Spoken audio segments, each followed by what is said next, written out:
So before I get started here, just let it be known it's been about 2 days since I recorded what follows here. And there hasn't really been any updates since then, so there's not too much to add. And I didn't want to do what I did before where I was actually looking at things. I wanted to just reflect on the Joanna Lopez situation. So that's what a lot of this recording is reflecting on what we do know and a lot of what we don't know. And I feel like the timing is good because, again, as I'll say repeatedly in this thing, I haven't really had time to delve deep into this situation like others have. And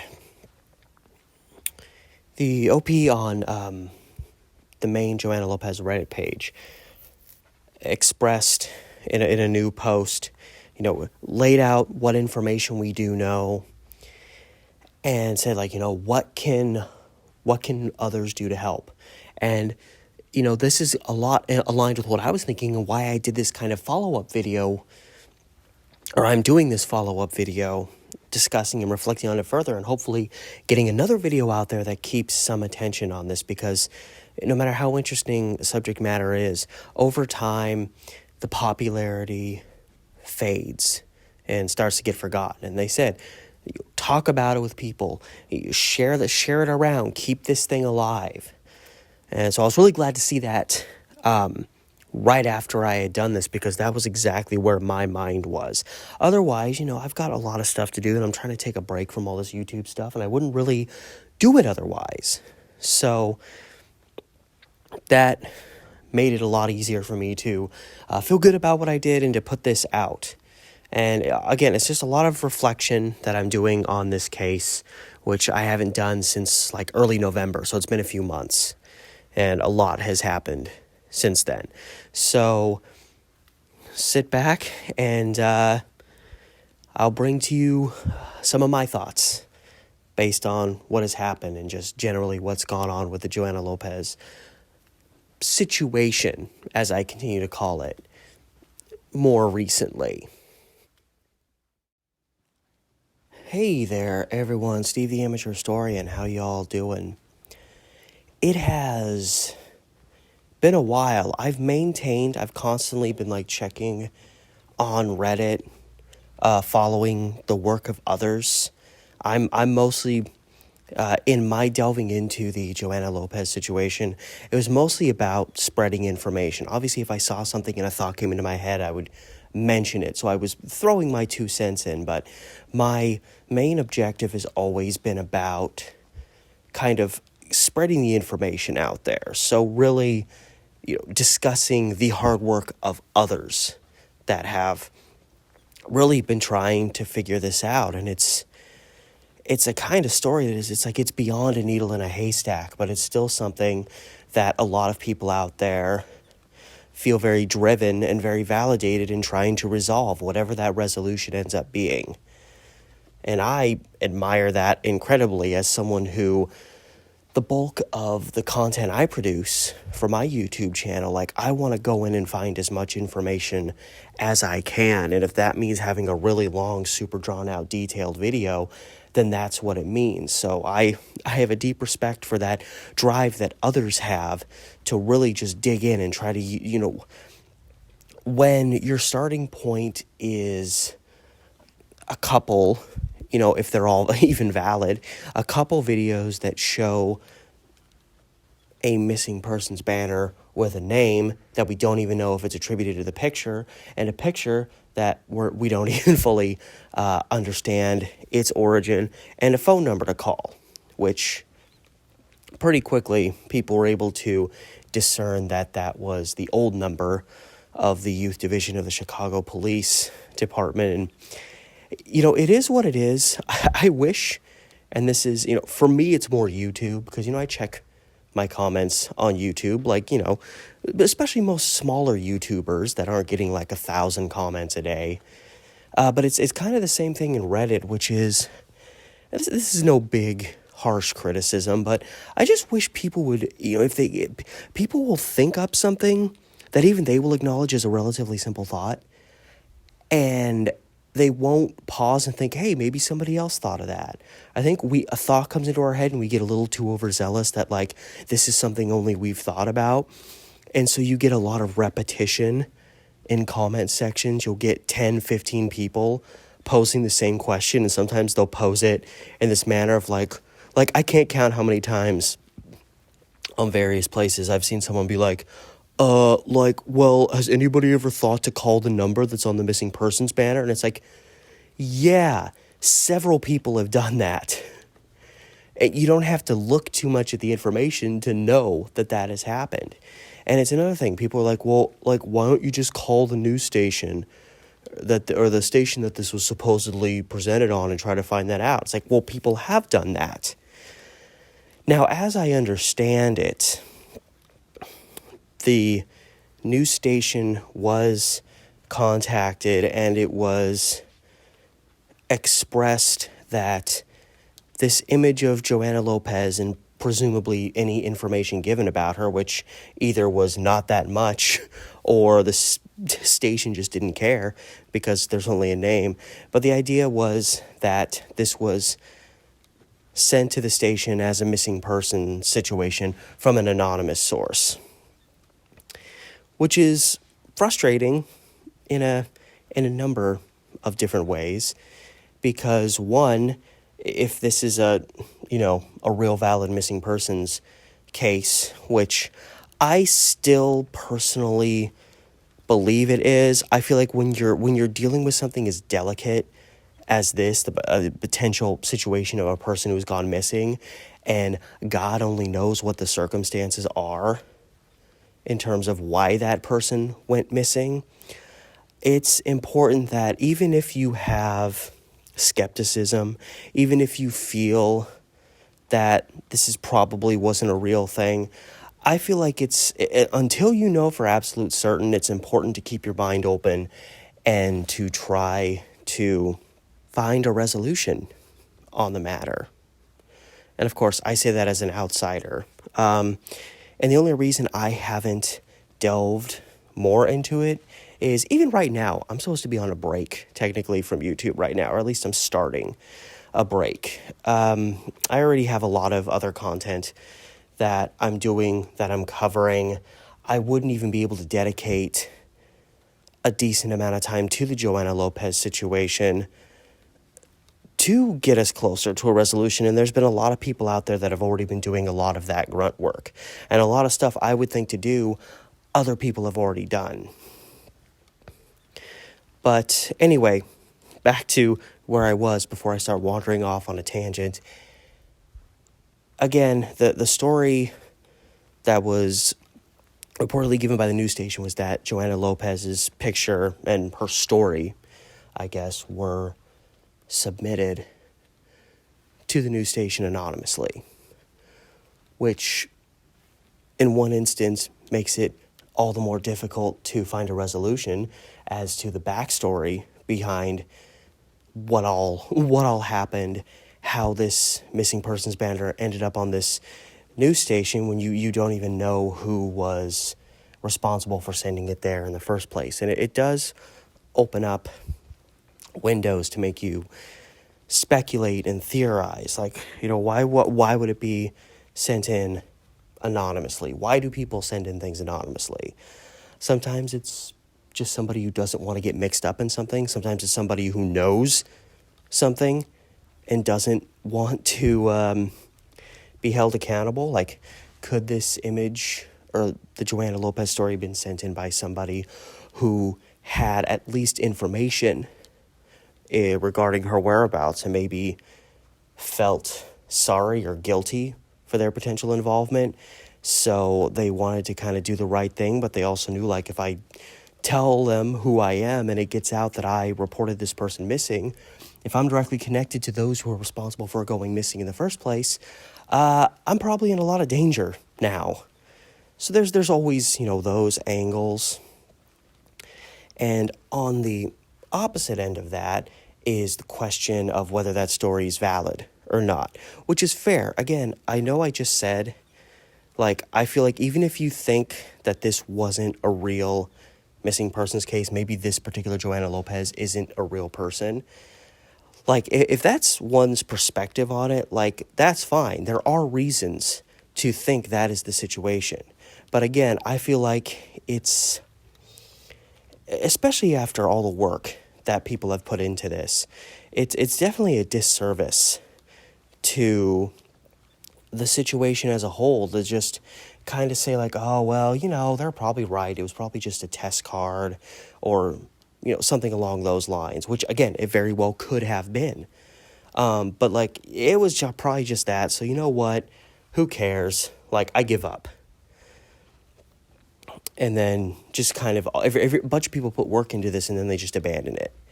And that being said, again, we're potentially in a situation where, it seems like a very long stretch that this situation is going to be resolved, which makes the work that people are putting into this all the more respectable. You've got people out there, not even acting like amateur detectives. You've got people out there doing stuff that actual, like, investigators would do, trying to contact all these places that may or may not have not even an answer, but just like a new direction to go in.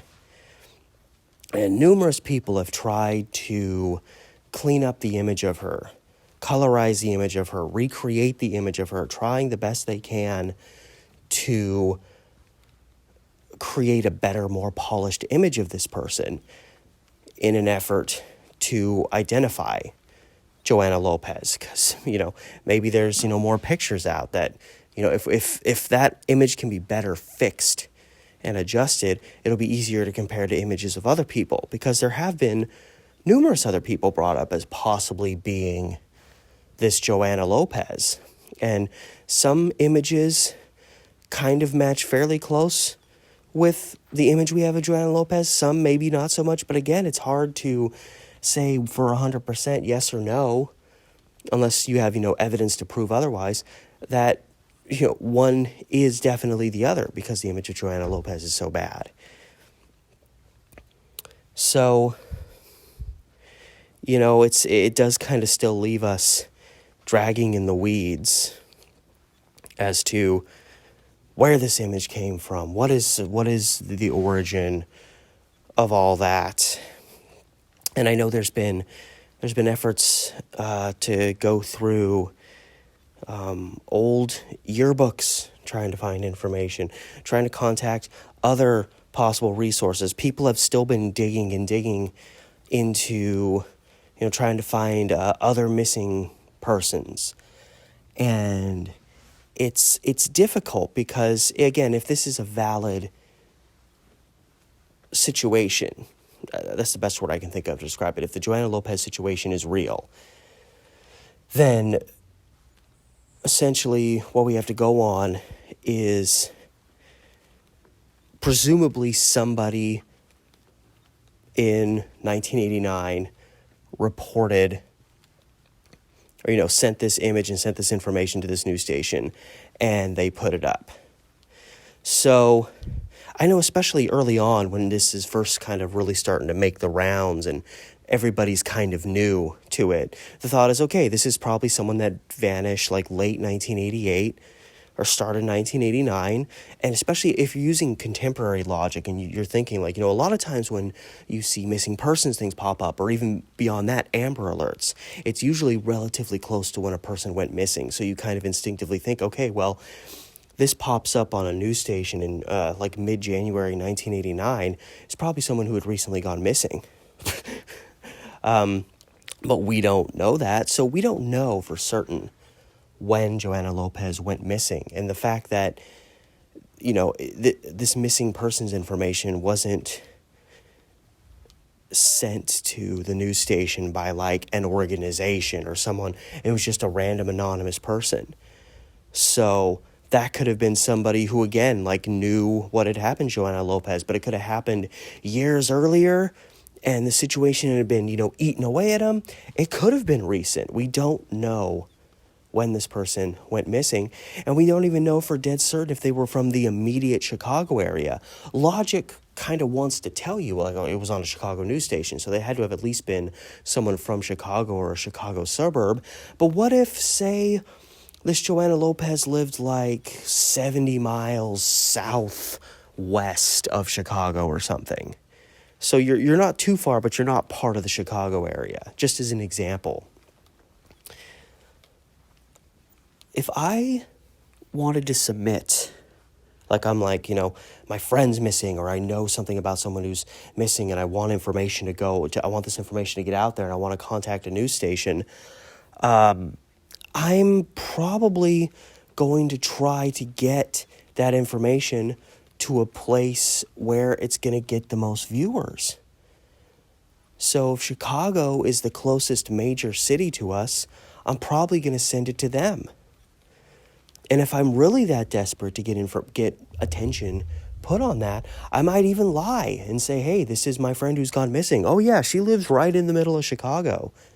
When really it's somebody who lives outside of Chicago, but you want the closest, major hub of commerce and a place with a massive population, a place where perceivably more eyes are going to see it. So, Joanna Lopez, and of course, I don't know how they would verify that stuff back then. I mean, obviously, it doesn't seem like if this was real, they really cared about verifying a lot of information, because they just slapped this missing persons poster together and threw it out there. And again, in addressing the theory is that this was a prank. Maybe somebody at the news station pulled a prank of some kind. The motivation behind that, who knows? It's Chicago. It's only 2 years after the Max Headroom incident. I guess anything's possible. But again, I'm not going to dismiss really anything that hasn't had a lot of evidence put forth to show like, nah, it wasn't this. Nah, it wasn't that. No, this didn't happen.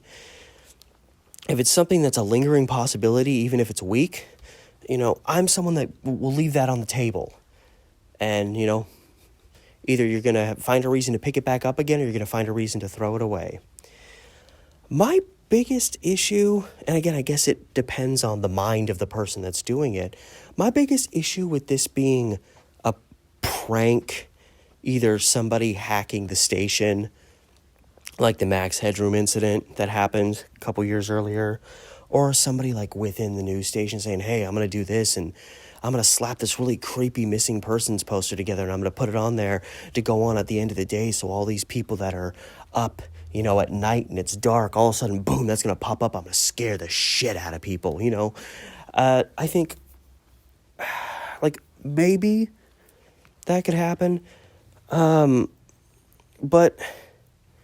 maybe this is just me, but I feel like, pretty much all of us, the first time we saw that Joanna Lopez missing persons poster, we felt that chill run down our spine. I used to be easily scared by lots of random little things like that as a kid, and I really don't get scared by them that much anymore. But I'll tell you, the first time I saw that Joanna Lopez missing persons poster, I was home alone. It was like 1 a.m. My girlfriend was at work because she worked overnight. I turned and looked abruptly at my bedroom door, which was behind me, and the light's off and it's all dark in there. I expected Joanna Lopez to poke her head around the corner. I literally had to get up and close the door and just got goosebumps. And I know a lot of other people have had that feeling. This missing persons poster, regardless of what you think its origin is, it scared people and freaked people out. And I feel like that's totally apropos for, the new millennium, the 21st century. We love putting up content. People have dedicated extensive time and money to producing scary content, especially, to be put up on YouTube and various other places. That's a very common thing today, but back then, end of the 80s, going into the 90s, a lot of those efforts, like people hacking news stations or pulling pranks, they were often comedically driven. You had the guy that put up I forget his name, Mr. something, the guy that put up the the HBO related. It was Color Bars, and it was criticizing HBO for like charging as much as they were. And I forget, the guy had a name like Mr. I forget. But anyway, there was that. And even though it was kind of like somebody trying to call out, essentially a cable station for charging what were considered wild rates at that time, there was a comedic element to it. And the Max Headroom, I mean, it definitely bothered a lot of people, but it was ridiculous.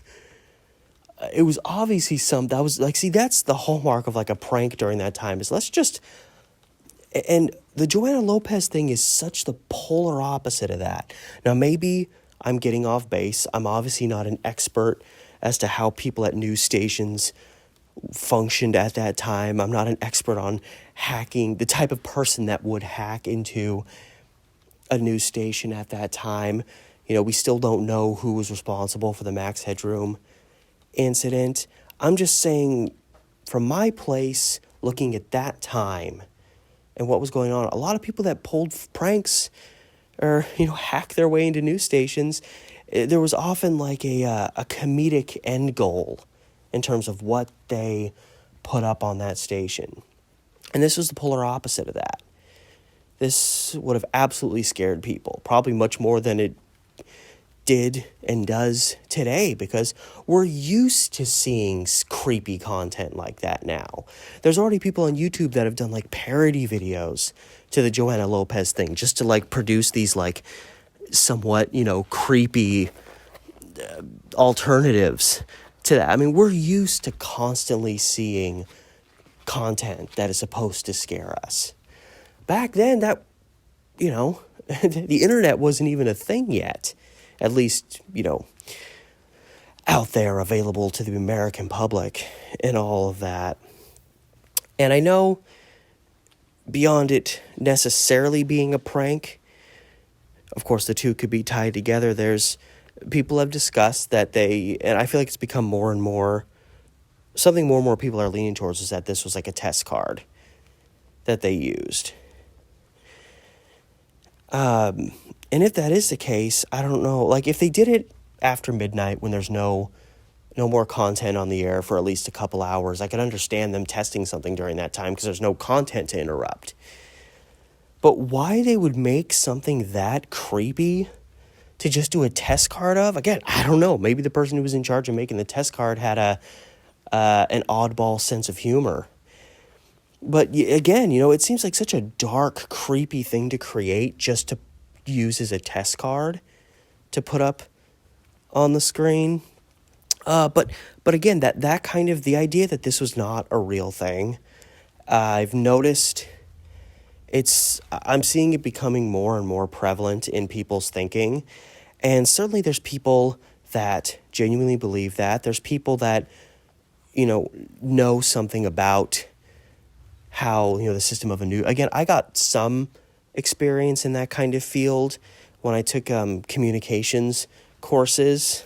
Certainly not an expert on it, but I got experience on like the general operations of how you would like run a news program, and having to be in the room next to the studio and telling people what to do and telling people what camera to switch to and having this graphic ready and that graphic ready.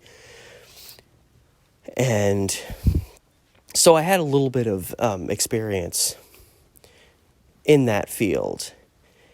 And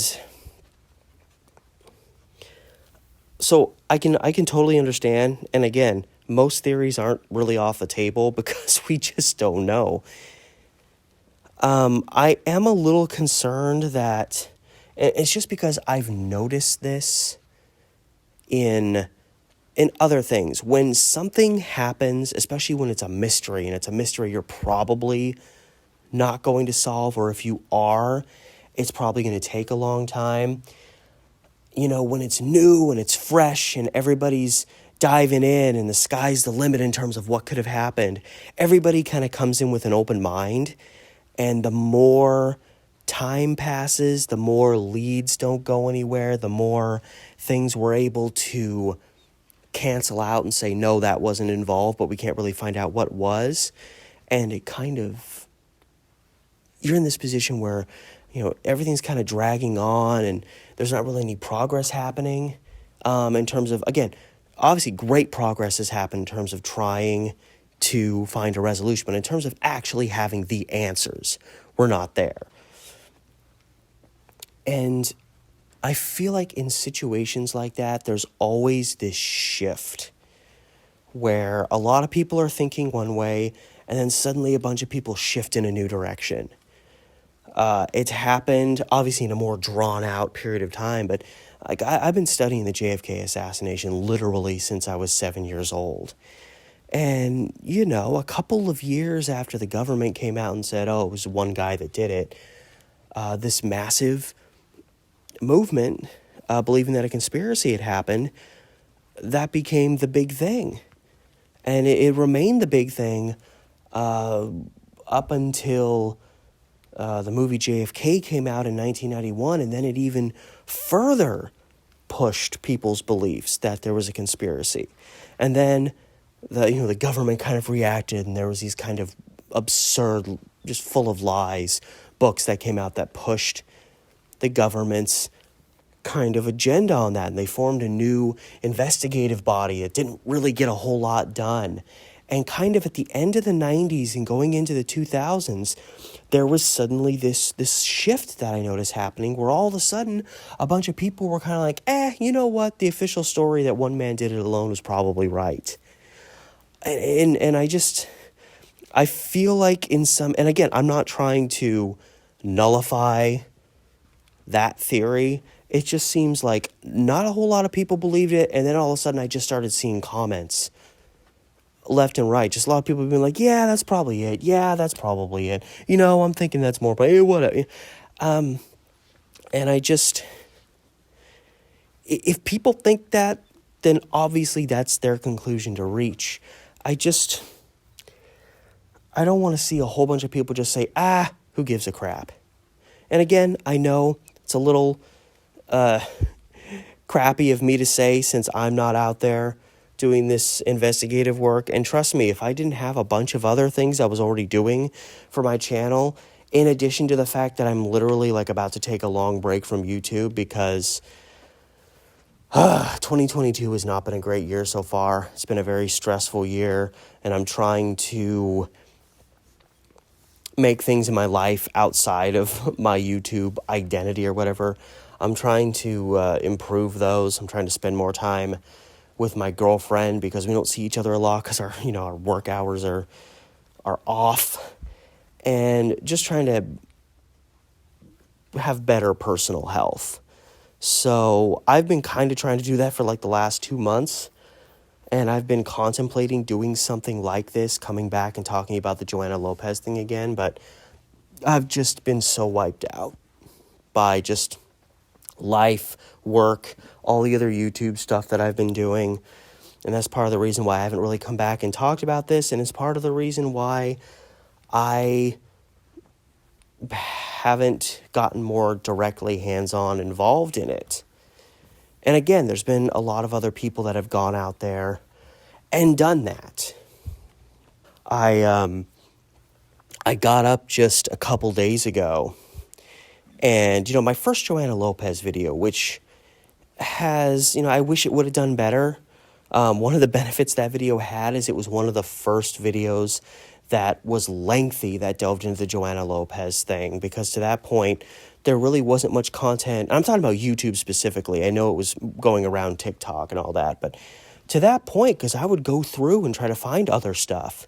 And pretty much to that point, besides my first video, there was, the original videos that supposedly showed this, the 1989 video, the 1991 video. And then there was the pieces that Nexpo and Blame It on George did, which were, intensive, and were the first things that brought my attention to the situation. But they were also brief. They were these 8 to 10 minute pieces. Nobody had really done a long video about it yet, or if they did, it was already getting buried by YouTube because I was trying to find them and I couldn't find them. So I think that helped the video. I wish it would have done more views, but it had been, slowly dying out. The video was at a point where it was doing about 50 views a day, which normally for a random video that I posted a couple months ago, getting 50 views a day is nothing to complain about, being a small channel and knowing that a lot of videos I do after like a couple of weeks, they kind of fade away. And then I woke up a few days back and all of a sudden there's this spike. And I've had spikes with that video. The video will be dying and then all of a sudden, boom, I'll have a day where it does like 1,000 views. And then it will drop and go back to doing like 50 to 100 a day. And someone came onto that video and just wrote Dross. I'm assuming I'm pronouncing that right. DROSS. I'm like, what the hell is that?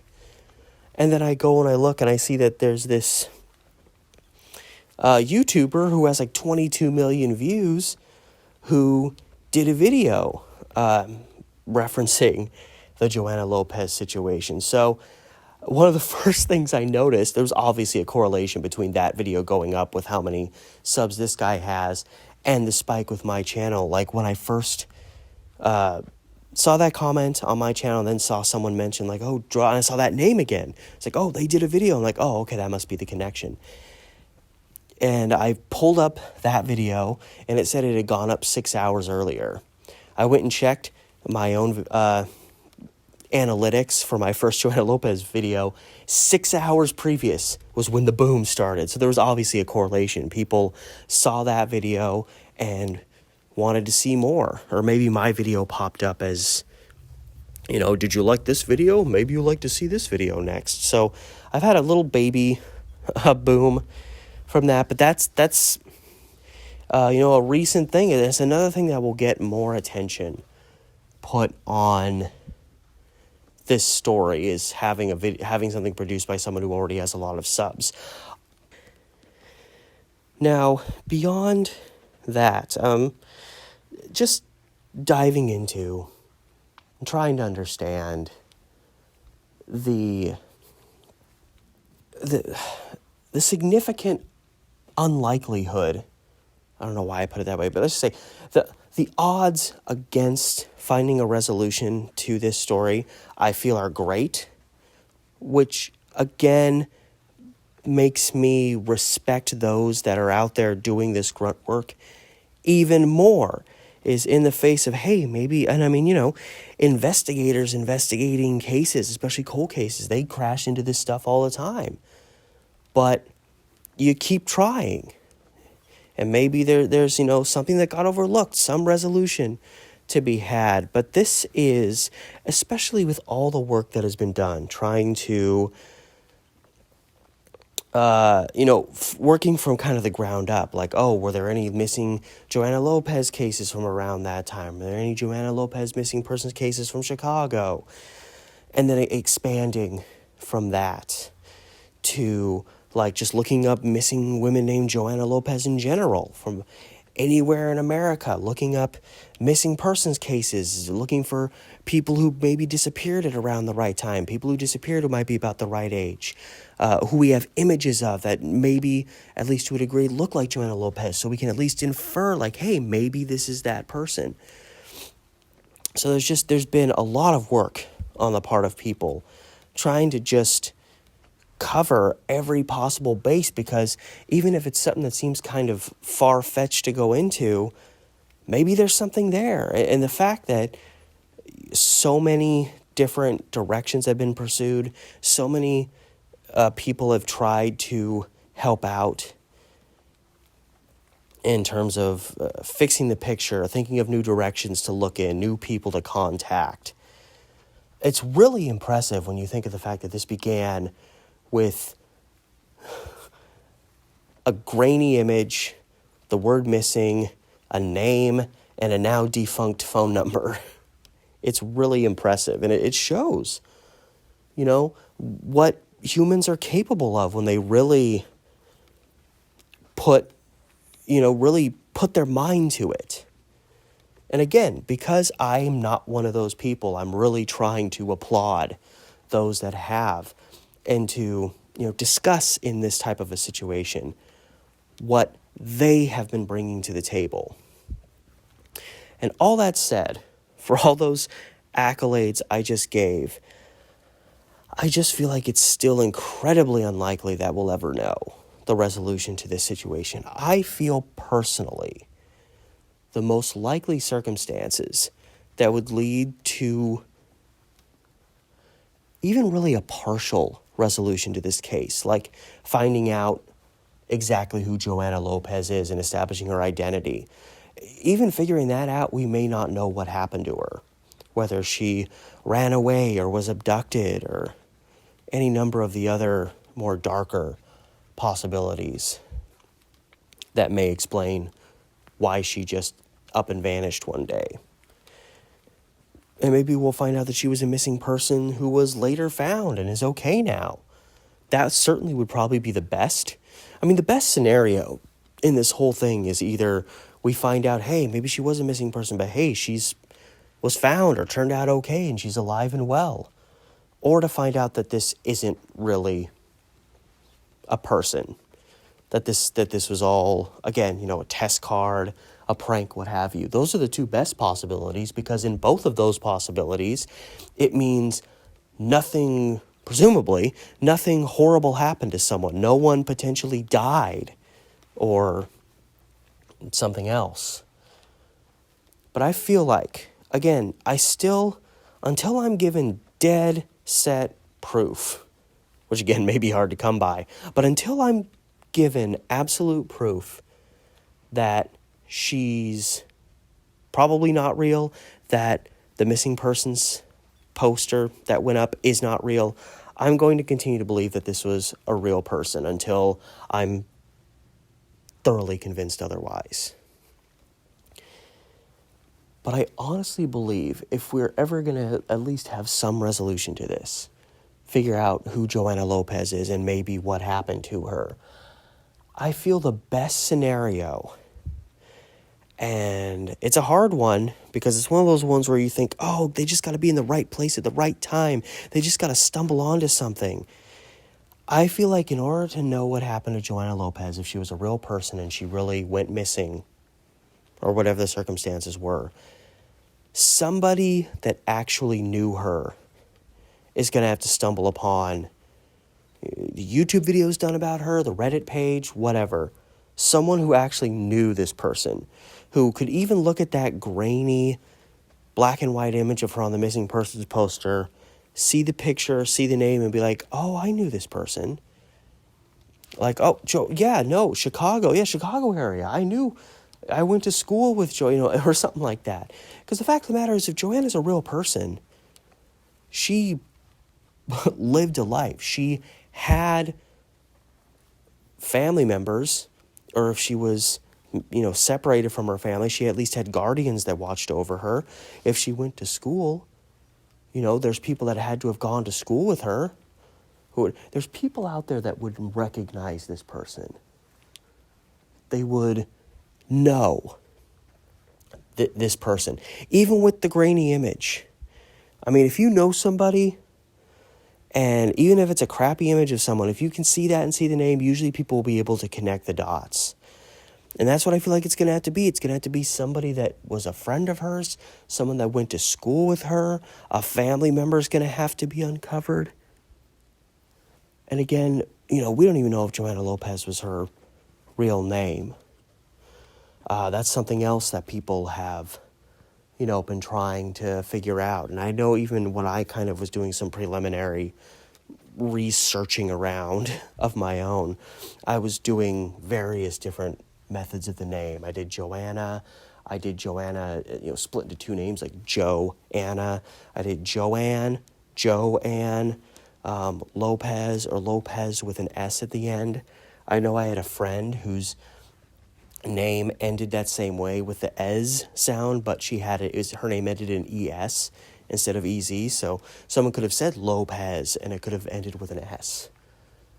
And again, even efforts like that but mostly others have done to try to figure out anything about a Joanna Lopez missing have all come to dead ends, and I know that also kind of lends credence to, well, maybe this is nonsense. I need to see the proof before I'm going to believe that Joanna Lopez isn't real. And if that ends up being the resolution to this ends up being the resolution to it. It is what it is, as I've been saying way too much the past month.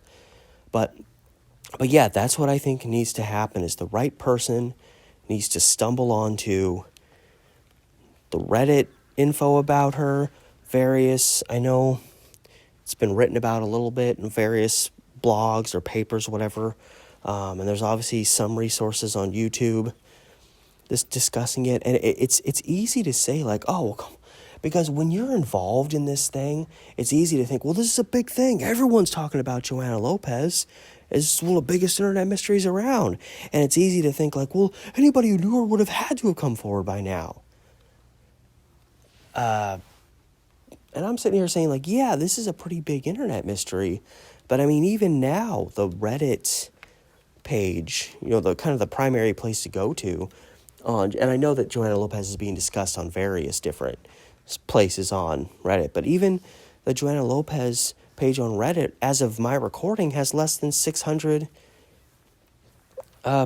people following it, which that's pretty meek. There's still not a lot of YouTube stuff, analytical, being put out there. This is still, a situation that's been very much reserved to those that have stumbled onto it and wanted to get involved. But there's millions of people out there. And, a couple 100 million people in this country, and only a couple of them, a small handful of all those people, would have known this individual. But a lot of random mysteries, that's how they've been solved. Trying to identify someone, trying to find out what happened to someone. What is this? What is that?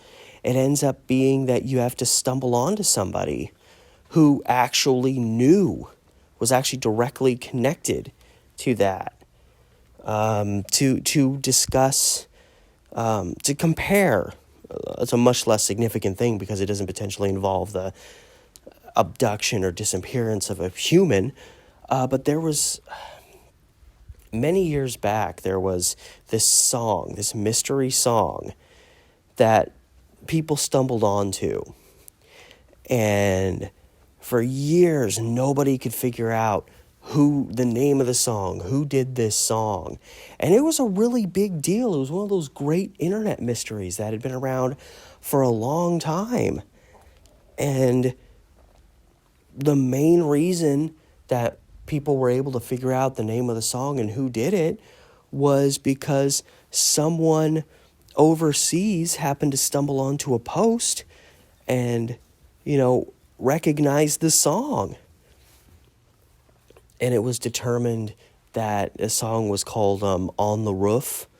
And it was a song by, was it Gary Lindell? Or no, it was, I forget his first name, but Lindell was his last name. And he had no idea, even though this was a big thing. This was a big internet mystery that a lot of people were talking about. He was sitting overseas, had no idea that there had been this revival, and everybody was like, who did this song?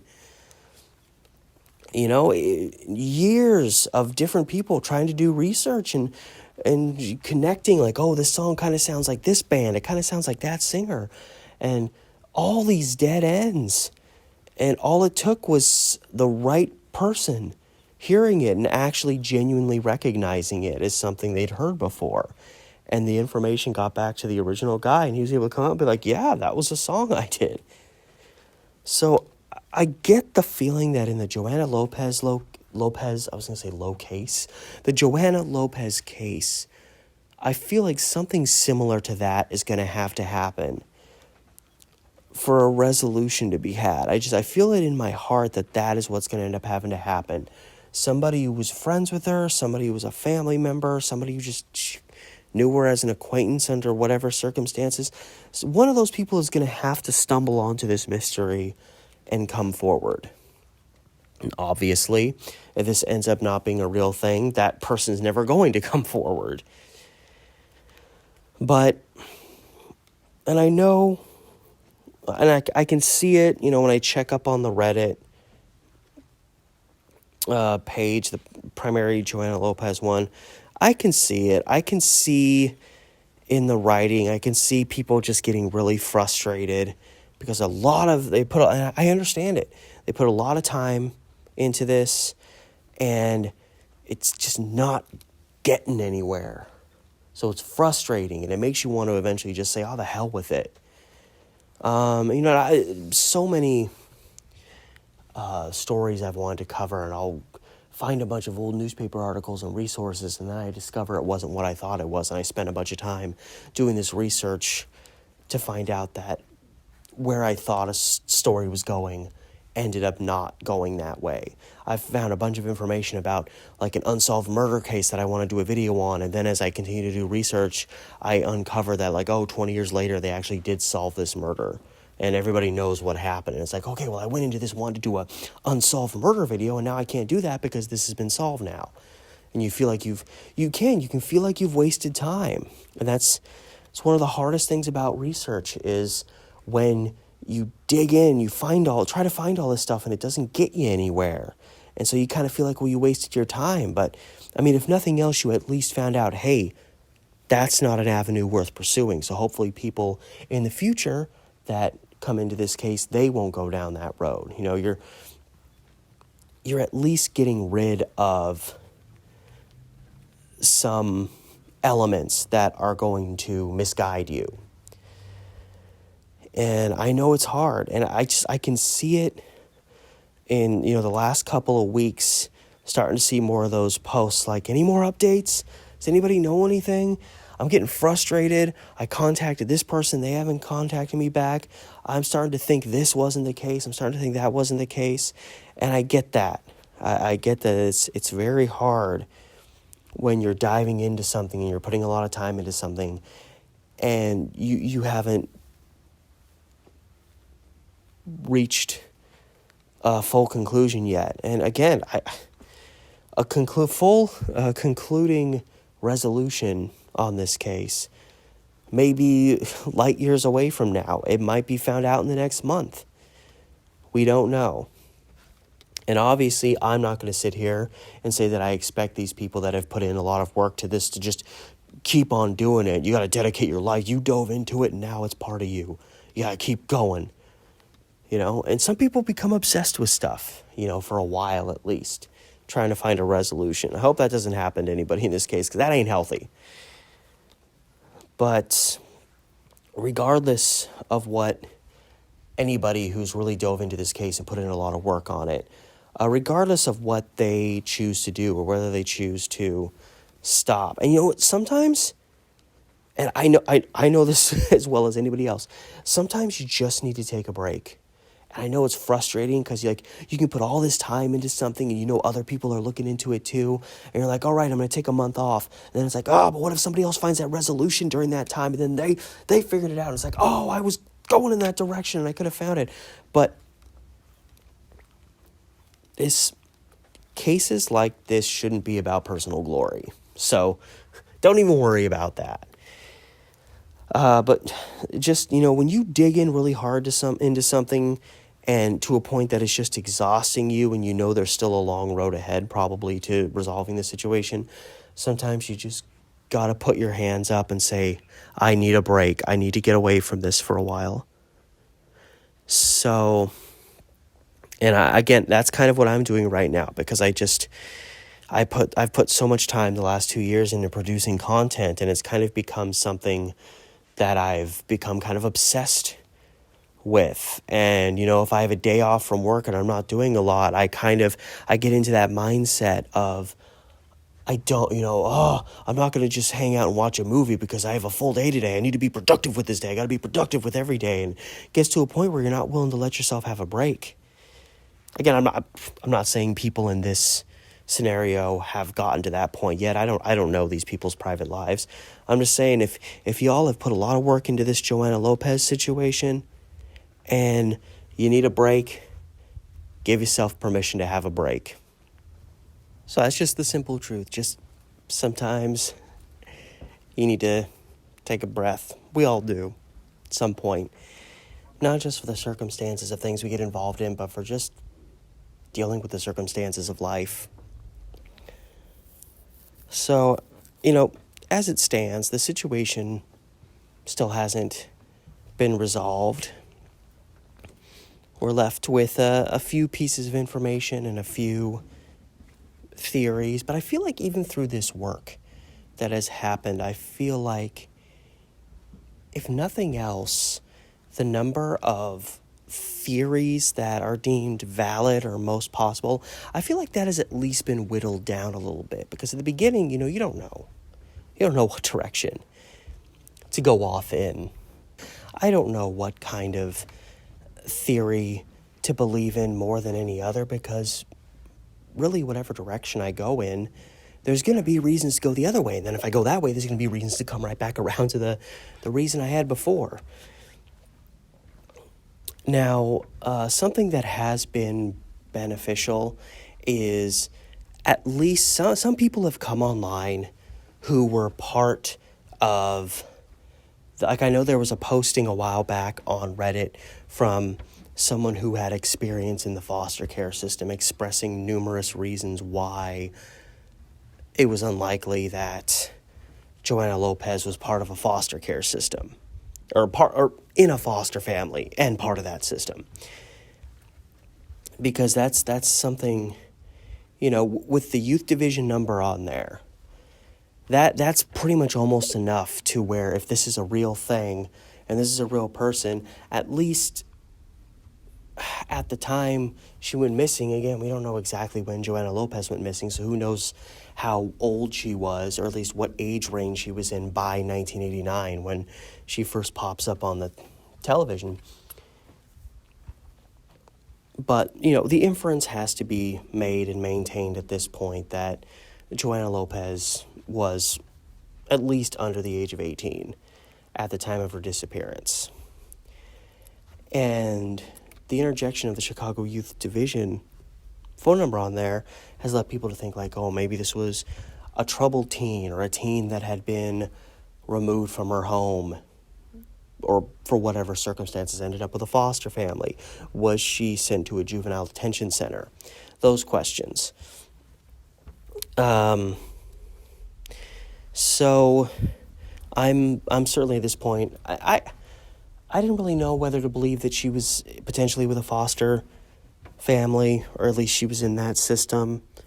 And that post on Reddit certainly helped push me further away from that. The question of whether she was in the juvenile system, or she was, sent to a juvenile detention center, something like that, that's still very much a possibility, because again, as another person who posted on Reddit who had been in that system expressed, it's extremely difficult. Even if you are the person, or you're a family member who's somebody ended up in that system, they said it's extremely difficult to get records and information.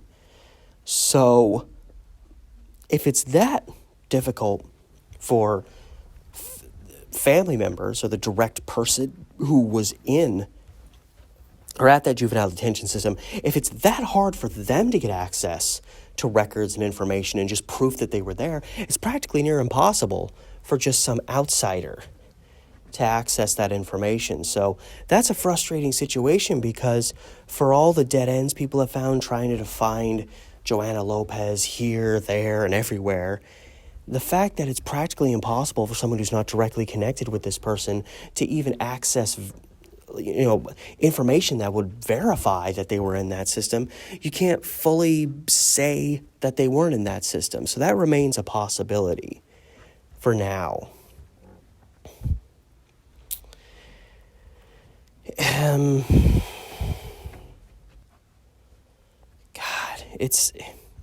I really don't know which way to go.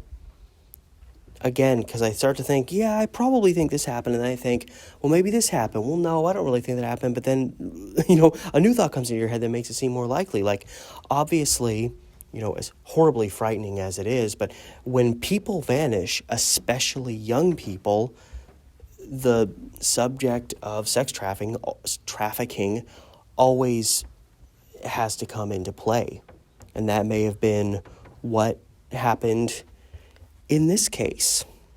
If we have somebody who disappeared, who is a teenager. And so I don't, that could have been what happened. I don't know.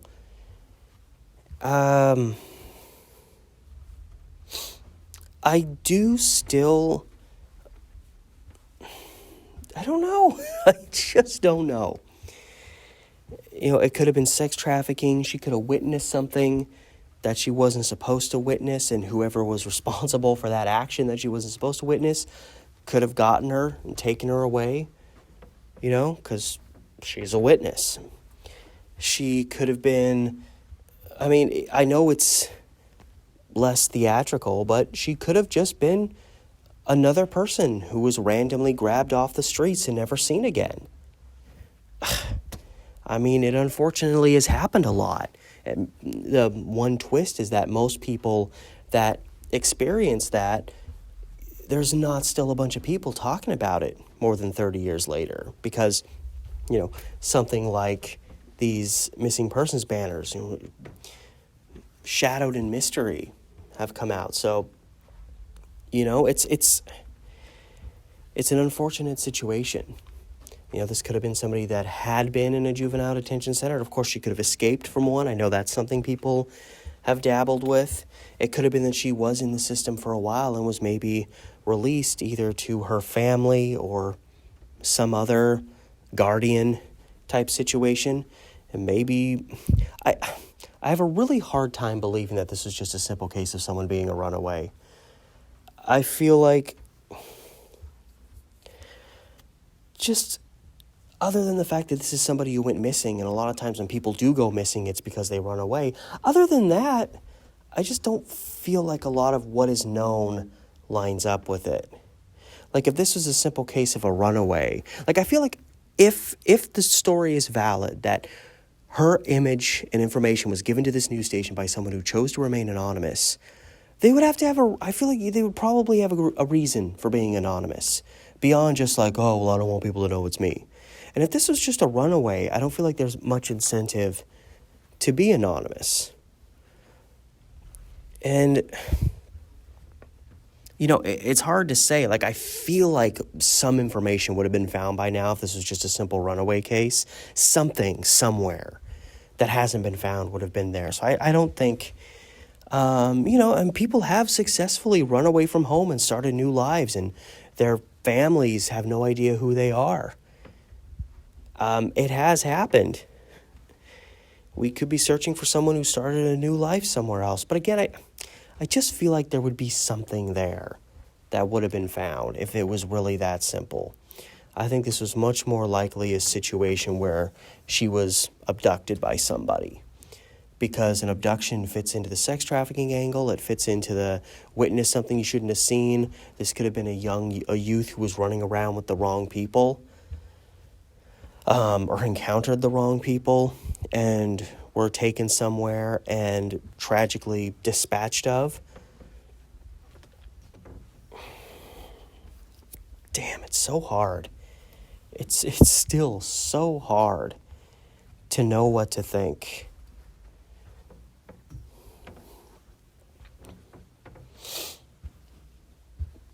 And geez, even I don't really fully. Now, granted, I haven't sat for hours on end thinking, what is the next best course of action? Am I going to catch on to something that the others have missed that I can throw in and add? And lots of times, if I do think of something, I'll go and check, and somebody else on Reddit asked the question or addressed it a couple weeks earlier. So I'm like, okay, that's settled. And so many, it's not just that so many possibilities have been searched, but it's that they've been searched and then researched and covered again. People trying to look into missing persons cases, trying to look into Jane Doe cases. More than one person just in the Reddit world have done that. So you don't just have one person on a lam just kind of looking up something. You usually have somebody else coming in and looking through stuff after them, or looking in different databases, and it's frustrating. I think we can all agree on that. And I still just think, I mean, eventually a lot of the possibilities are going to kind of dry up. And it's going to turn into this, like, if the information is out there, it's, again, existing somewhere where your average everyday person just can't get access to it for whatever reason.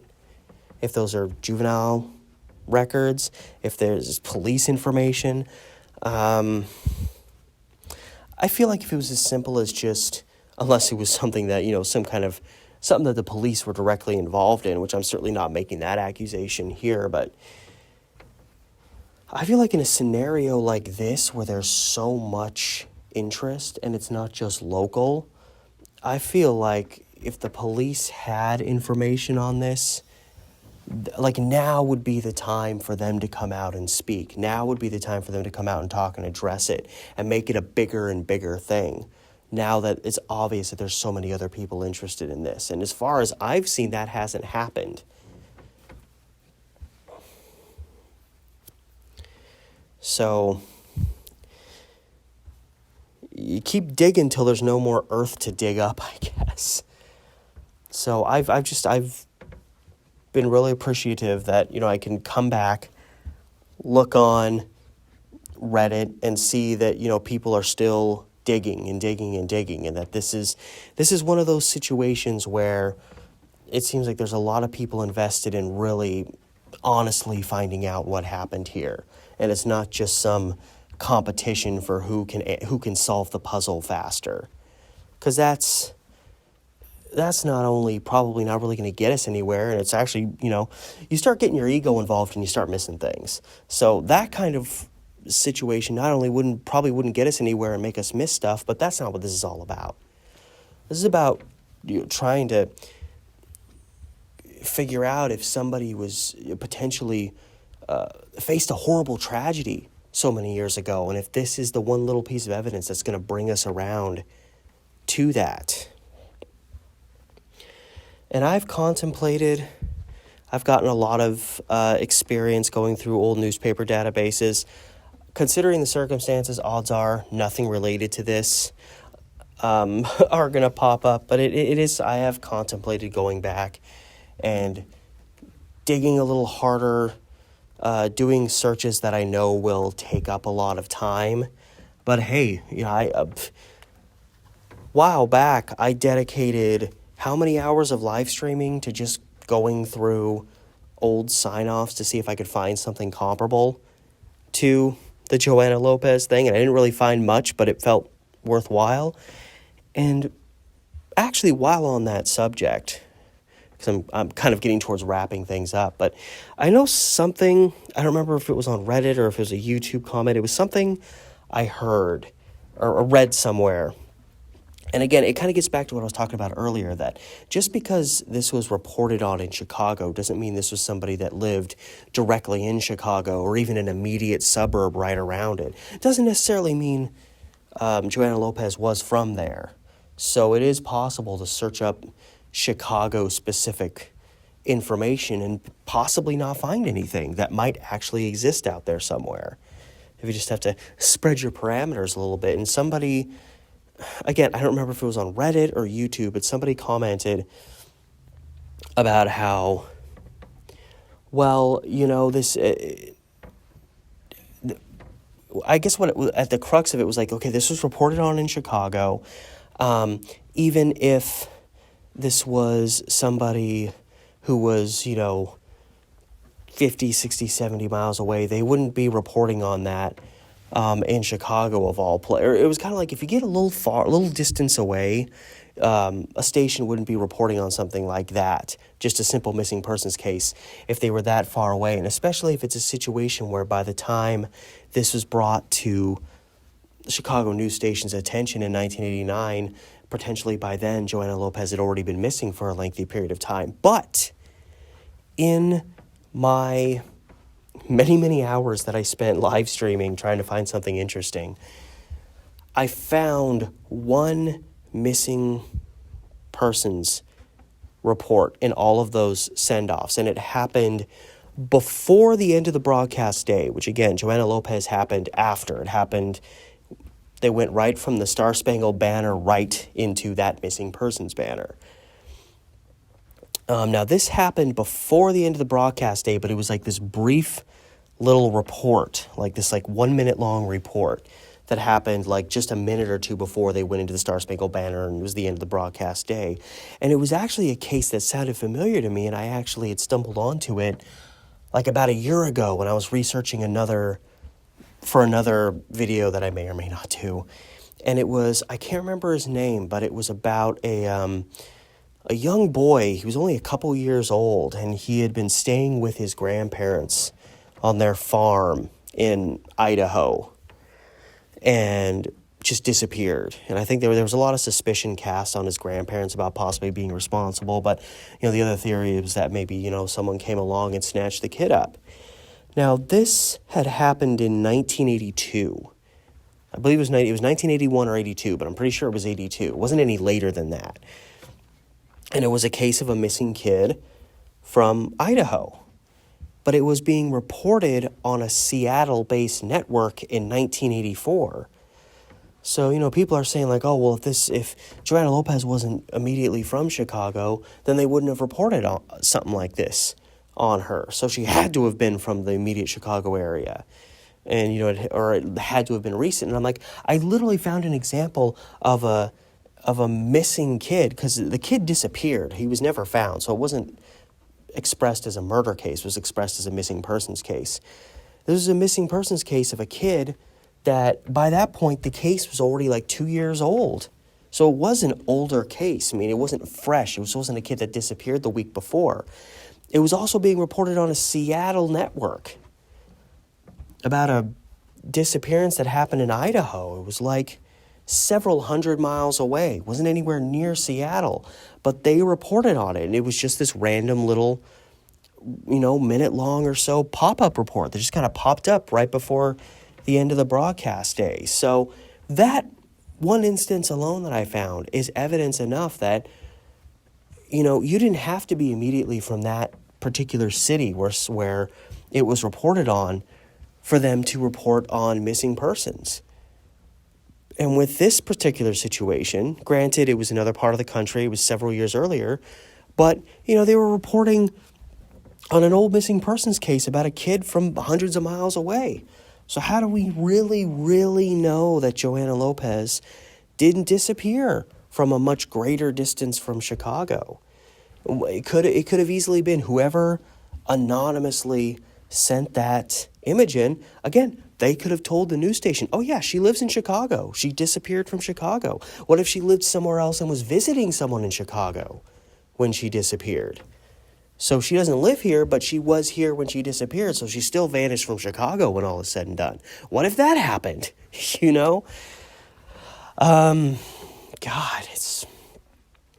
So, it is very possible that she could have been from not just a general decent distance from Chicago, like 50 miles or something. She could have been, for all we know, she could have lived several hundred miles away. Now, I guess the one crux in that theory is that the Chicago Youth Division number is up on that poster. Now, maybe the news station just did that because, the anonymous person says like, oh, this is, someone I know, or this is a relative. She's, underage. She's under 18. She's a child, essentially. And she's missing from the Chicago area. You give them those pieces of information, and they could just know, like, oh, well, this is the number that you contact with information about that, and put that information on there without even necessarily contacting the youth division ahead of time to verify this case. So, because that's the one thing is like, you'd think, oh, well, this official number is up here. Why would the Chicago Youth Division of the Police Department agree to have their number on there if this was not someone who had been verified disappeared specifically from Chicago? But again, we don't know the circumstances with which this missing persons poster was put together. It's kind of like when people do YouTube videos about missing persons cases, and they'll say like, oh, contact, if you have any information, contact this department. They don't call that department ahead of time.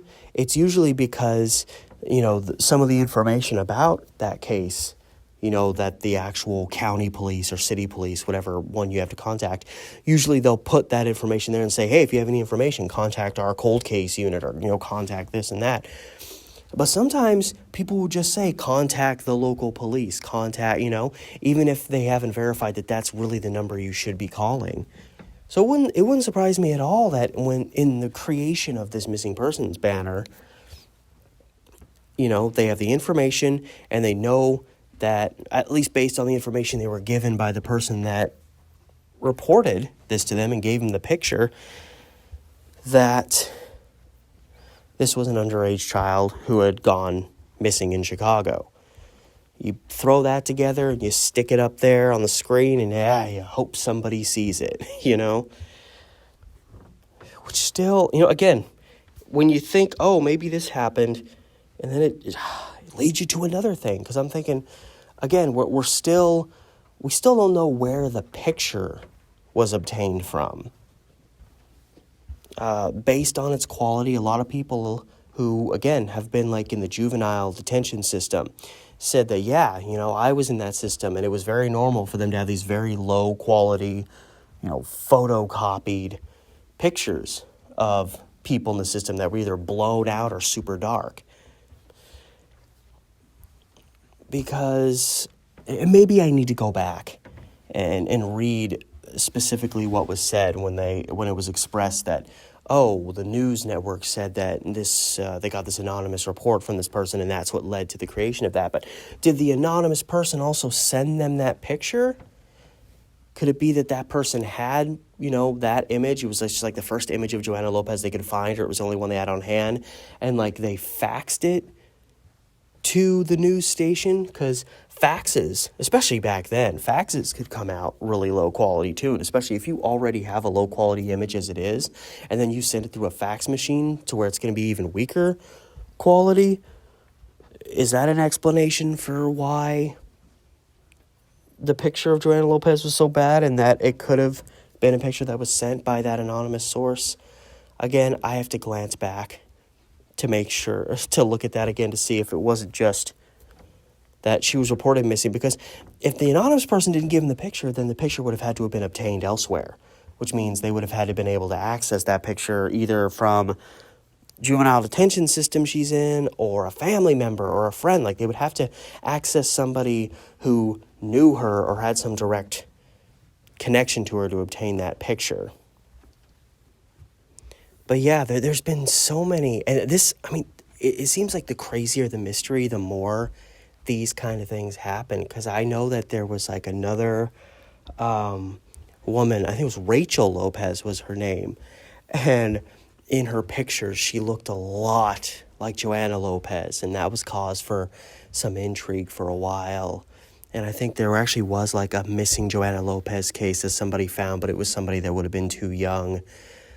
And just a lot of pictures of people that you look at it and you're like, that could be her. Just wild.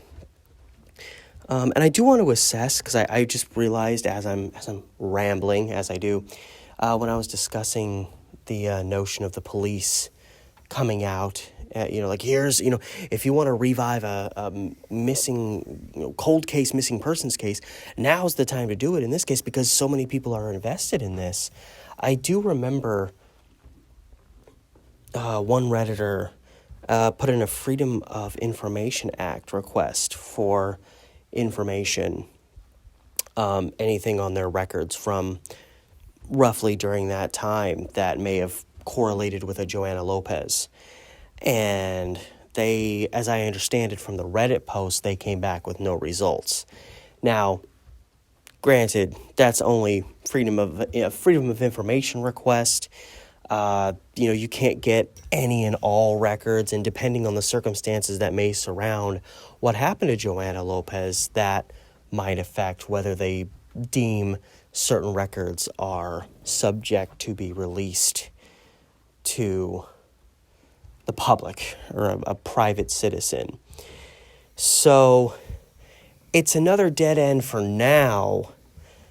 And it's something that seems to add more to that, like, people just can't seem to find any information about a Joanna. Again, getting back to that, like, in the vicinity of Chicago, we just can't seem to find any real solid information on a Joanna Lopez around there. But it certainly doesn't. And I know that even, I think, the Redditor that shared that information to the main Joanna Lopez Reddit site was like, this doesn't mean that they don't have any information about Joanna Lopez. It just means that under the guise of a Freedom of Information Act, this is what they came back with. And, freedom of information requests are a tricky thing. And a lot of times if it's sensitive information, even if it's something that probably would qualify as something that should be made available under a Freedom of Information request, they might still say, oh, no, it's not there, or we don't have it, or we can't release that because of this. It's happened a lot. Now, obviously, what reason would the police have to hold back information on a missing persons case like this? I mean, we don't know. Could be something there, could be something, but not something of great significance. But again, I do really theorize and wonder if Joanna Lopez was actually from I'm not talking about other end of the country, but was a considerable, I'm not the first person to consider this, I'm just really dabbling with it now, whether she actually lived or came from a pretty solid distance away from Chicago. And that's something that has to be considered because, again, so much of search efforts have obviously and understandably focused in on trying to find a Joanna Lopez that went missing in the Chicago area. But it's very possible she could have been from elsewhere, and that means that search kind of needs to broaden. I mean, it already has in some circumstances, but I really do wonder if she wasn't actually from Chicago. And again, maybe just visiting Chicago, staying with someone in Chicago, last seen in Chicago. A lot of people have gone missing, disappearing from places that they didn't live at. Just happened to be visiting for a while or what have you. So there's been so many dead ends, but man, is there still just so much to consider. Maybe that's part of what keeps bringing people back. I mean, I think a lot of us want the same thing. We want a resolution. We want justice if necessary and or possible. And it's a rough one. And this recording is kind of me reaching a middle ground. I just haven't had the time or the energy or the lack of distractions in my private life to really sit down and do something more like the first video I did, where I was actually going through what people were discussing bit by bit. I'm more coming back as saying, here's where we're at. It's been about three months since the first video I did, and other than that, it's mostly been live streams since then. I just wanted to come back and go over this again and reassess it in some way that I could justify doing without taking on another kind of more intensive video editing project. Because that's really one of the primary things I'm trying to take a break from right now, is the stresses of putting together and cutting together long videos. I need a break from that for a little while because I get way too uptight when I edit. I'm a film editor at heart, but I stress myself out way too much with that. So this is kind of a middle of the road thing where I'm discussing, some, updates, acknowledging there's still a lot of people out there doing a lot of good work. And just, doing my little piece to kind of just keep some attention on the story, because things like this, a lot of times they get big and then they fade because there's other stories that happen, there's other distractions, there's other mysteries that happen, and when a mystery's fresh, everybody's on top of it, and the older it gets, the more, and then it just kind of gets forgotten again.